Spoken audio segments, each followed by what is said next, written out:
গুবলুদের দিদা গুবলুদের জন্য লাঞ্চে আজকে কি বানালো আর কীরকমভাবে বানালো সেটাই আজ এই ভিডিওর মাধ্যমে তোমাদের সাথে শেয়ার করব।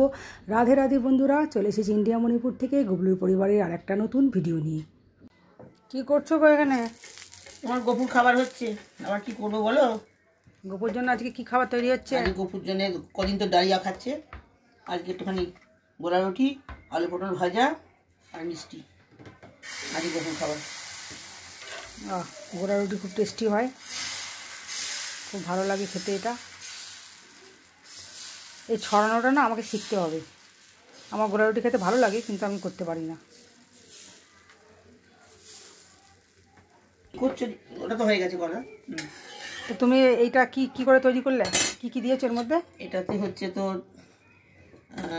ময়দা যদি আমি 4 কাপ দিই, হ্যাঁ, তাহলে 1.5 কাপ থেকে 2 কাপের মতো আমি বেসন দেবো। একটু নুন, একটু সামান্য মিষ্টি, আর দুধ থাকলে দুধ, নাহলে আমুল দুধ দিয়েও এটাকে গোলা যেতে পারে মিশিয়ে।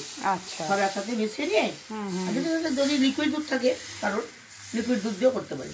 আচ্ছা, করে নিয়ে এবার গোলাটা একটু পাতলা করতে হবে। এই গোলাটা যত পাতলা হবে তত জিনিসটা পাতলা হবে। আমি যদি এটা মোটা করি এই গোলাটা, তাহলে কিন্তু গোলা রুটিগুলো মোটা মোটা হবে। এটা যত পাতলা হবে, সরু চাকরি বল আর এই গোলা রুটি বল, এটা পাতলা হবে। দিয়ে এবার ছড়ানোটাই হচ্ছে আসল। আমি একটা ছড়িয়ে দেখবো পারছি কিনা। হ্যাঁ, পারবে না কেন, মিরি তো পারে। আমি একবার চেষ্টা করে দেখবো।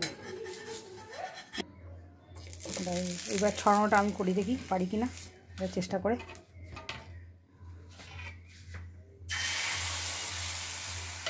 দাও,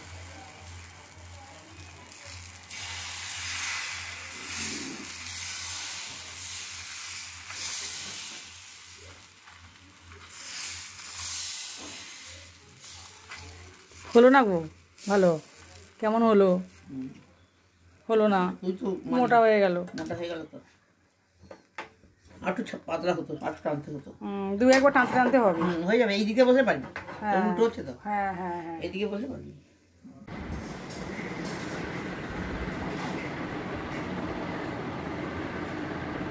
না বল, আজকে আর গপু সোনার ডালিয়ার কোনো প্রিপারেশন নেই। আজকে নতুন খাবার, নতুন রেসিপি।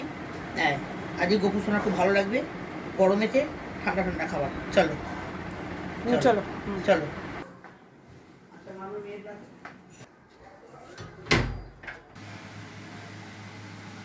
আজকে গপুদের মামিমার হাতে ভোগ খাবে আজকে গপুরা। মামিমা কদিন ছিল না, নাহলে এই সময় মামিমাই দেয়। আজকে আমার মামিমা এসে গেছে, মামিমার ডিউটি শুরু হলো। মামার বাড়িতে গুবলুরা আমার হাতে আর কিছু হয় না, এখানে সব দিদু আর মামিমা। আমি শুধু এখানে ফটোগ্রাফার। না রে গুবলু, আমার গুবলু চুনু।